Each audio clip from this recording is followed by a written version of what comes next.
Okay, I was looking at your results. Yeah. You had quite a few fish there, but come in second. You know, just barely. One of them was pretty good size, almost 7-pounder. Yeah. Wow. Yeah, our morning fish didn't materialize. I was counting on, you know, that place where you and I went just right around the corner. Yeah. I was counting on having, 5 or 6 fish when I left there. I had 2. And if we stayed there till 8:30, which was too late. Yeah. And we ran around to the next place that you and I fished, and we sat there till 11 o'clock, I guess, and I think we caught 1 or 2 more, and just no bite whatsoever. So I said, okay, time to switch to do something.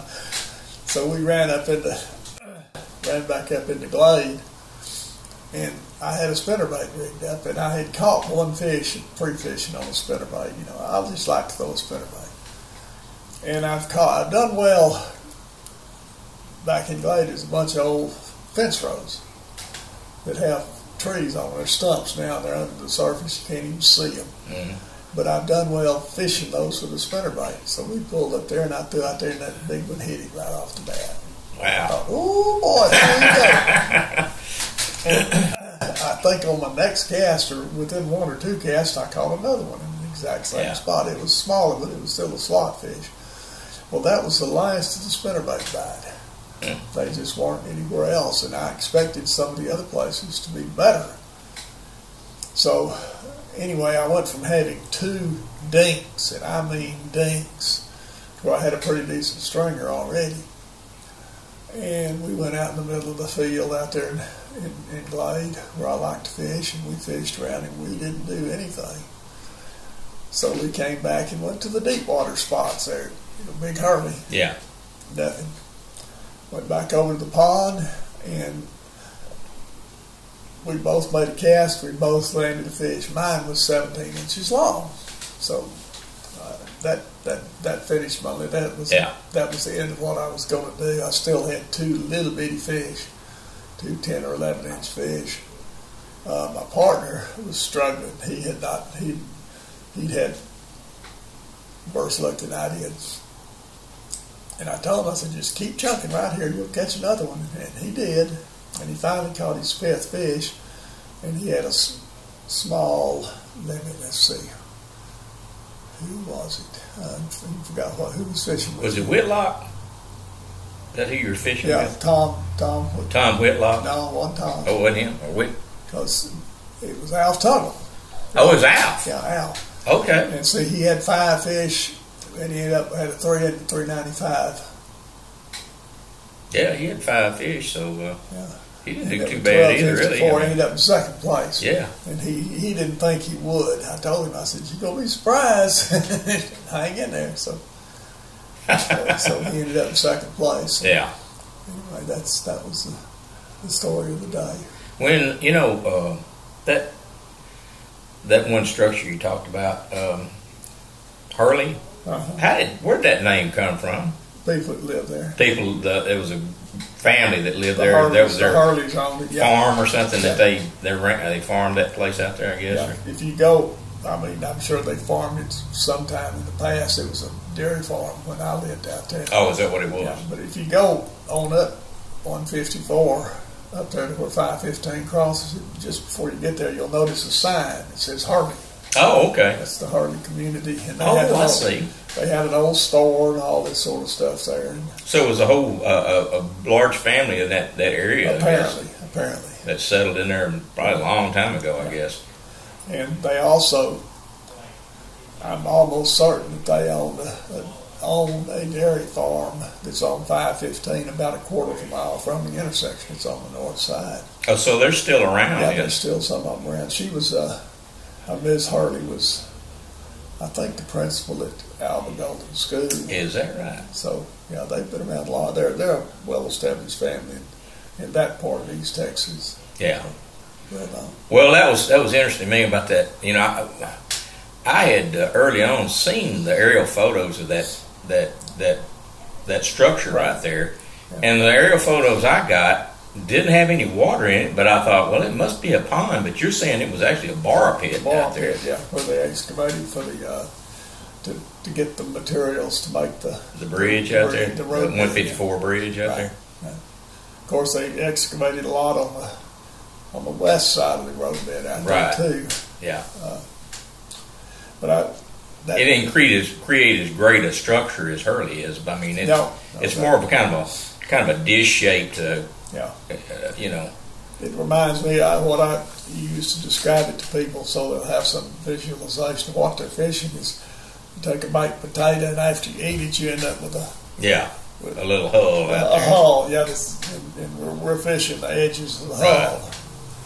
So, but whoever cut that out, it seems like they did it with the intention of it being a structure, or otherwise it would have been a lot easier for them to cut the side of it out to allow water to come out of it, because it rains, at some point in time. Well, see, you got that one, and then you go down to Cheney. They took a hill that's 5 times as big as where Hurley is, and did exactly the same thing down at Cheney Ranch. Where the what is it? The orange tree. Orange tree. That's on the west side of that hole, that structure. Yeah. And that I remember going into that when the lake was at stage 1. We were down there looking around, puttering through the second growth sweet gum bushes and dodging wasp nests. And we went in there, and I remember spinning up in that thing and looking at it and thinking, my God, this will never fill up with water. Yeah. Because you literally had to look up like that to see the top edge of it. And it's silted in a lot now. It used to be 40, 45 feet deep. Yeah. But it's I think 35 is about as deep as you got now. Well, it does that with wave action and the years it's gone by. But, I mean, it's still, that fork is such an unusual structure as far as the bait fish and everything. You go to different lakes and things, and I don't see that kind of bait structure that they have in there. I mean, it's just unusual how well that thing has lasted through the years. Yeah. There are the shad are just phenomenal. How many shad there are? Yeah.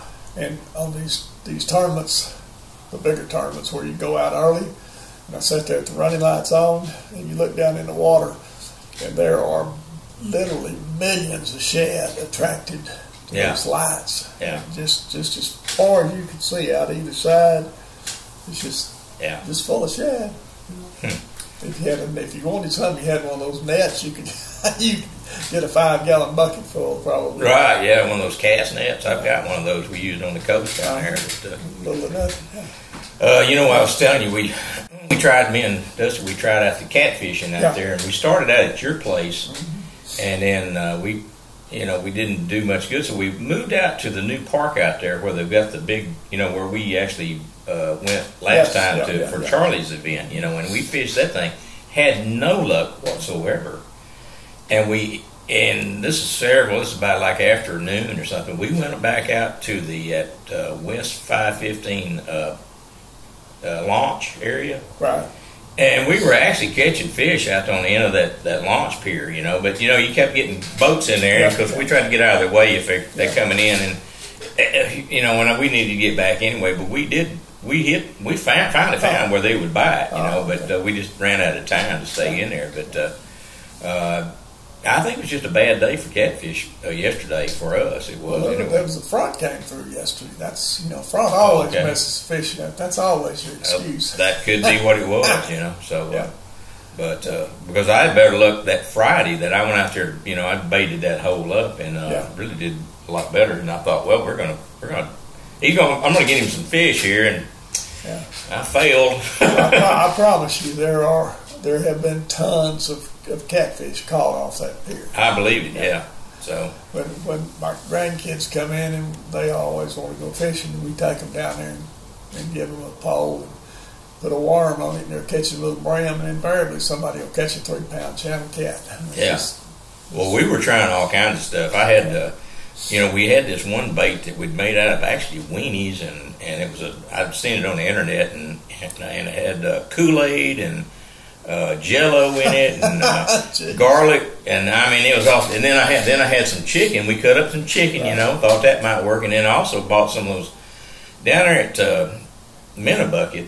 They've got ice chest down there that you can open up. It's got a bunch of different worms in there, and I just picked one out of it, and they had these worms. They were fluorescent.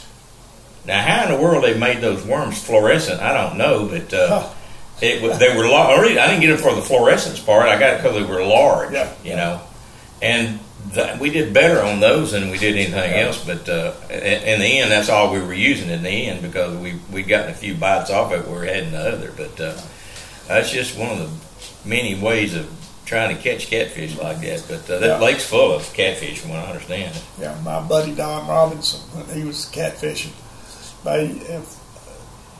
from my understanding, they exclusively used earthworms. Yeah, that's all they used, and they limited out nearly every time they went out. Of course, they had a place that was baited, and they kept it baited, and I'm sure that helped. Well, back in the old days, Daddy and them, they would get those perch, those little small perch, and then when they couldn't get the perch, there was a place they could actually buy goldfish, and they would fish goldfish on their lines, believe it or not. And but, you know, I don't know if you can buy goldfish like that anymore. I think it's probably illegal.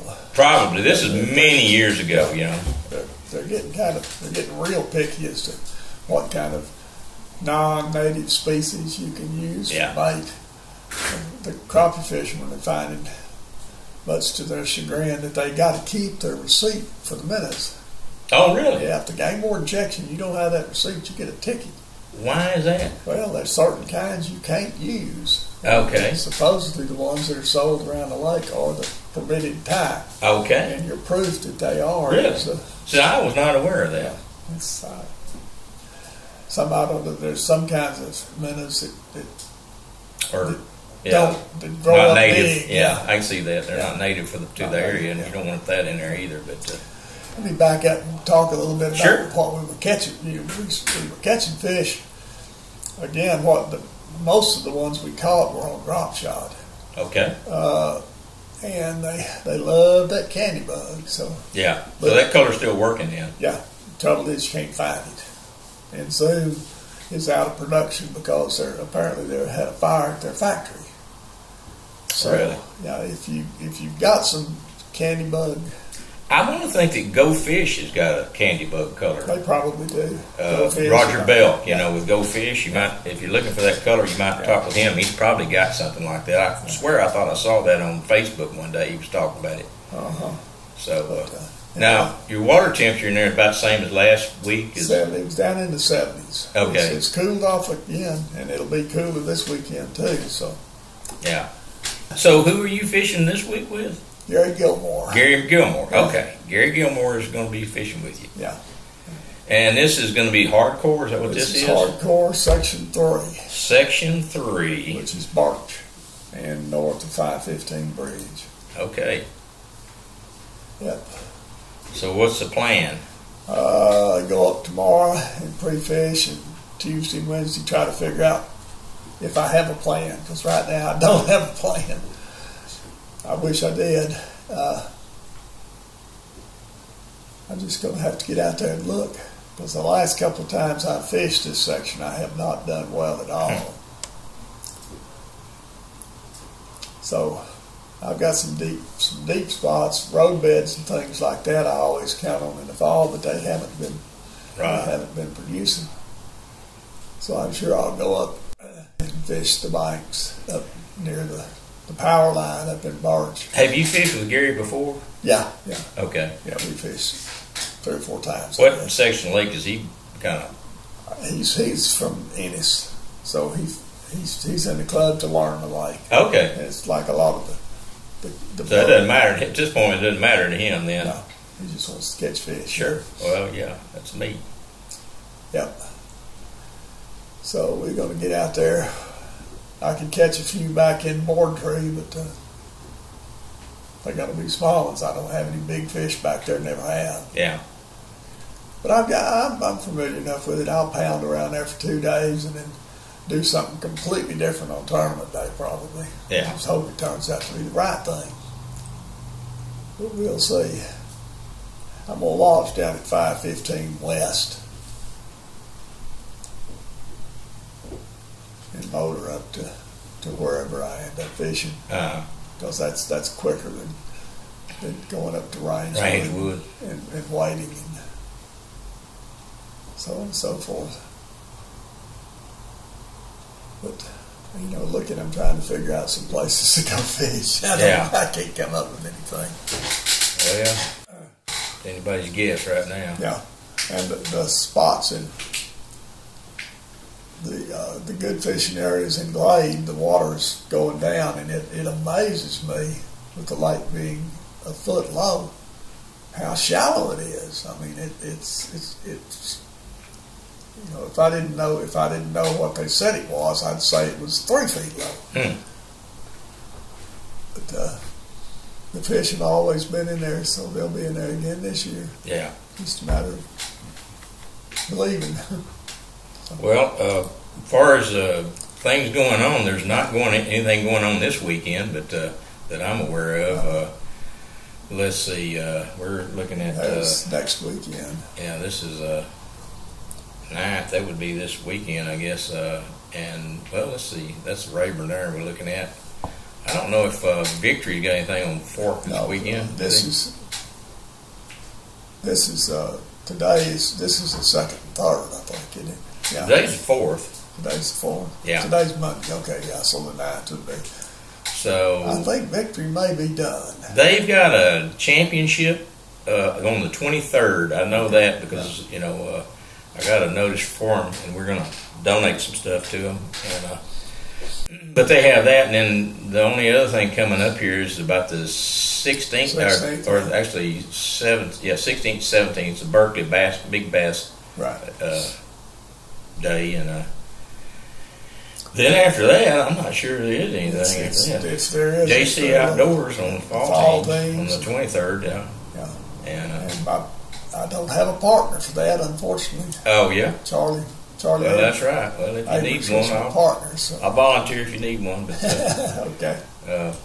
Anyway, just going to show what then in November. I'm not sure. Skinny too. It's just skinny. Yeah, it's I normally JC Outdoors fall team. I usually, after the birthday tournament, historically, the weather's still warm enough I can get Bobby out there. We start crappie fishing. Yeah. And if we find crappie before it gets cold, we continue to crappie fish, because as long as she's catching them, she'll be out there. Oh yeah. I bought her a heated jacket. It's been almost 20 years ago. I guess got it for Christmas, but I can hook it up to the battery. Oh yeah. And she sits back there. She's just toasty warm. Oh okay. That works. Yeah. Here's something in December. You got the JC Lake Fork fall teams. That's fall teams. That's the last one. That's it. And yeah. So then you start a new year, and then that's all she'll be rooting. Right. Yeah, it's kind of scarce. Kind of goes down. Now this week's weather, it's kind of sunny. Yep. Sometimes that's not all that great. That's true. To it.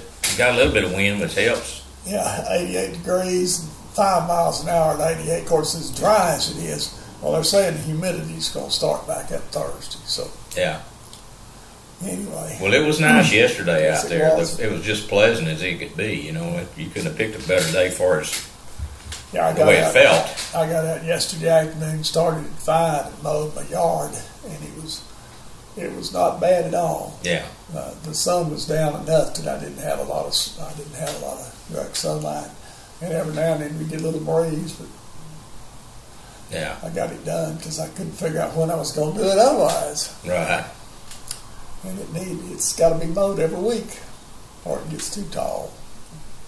Well, about the only other thing I have that I can mention is I am making progress on Volume 3 of the Top Secrets of Lake Fork, and I'm making progress on it as best I can say. So hopefully we will have something next year.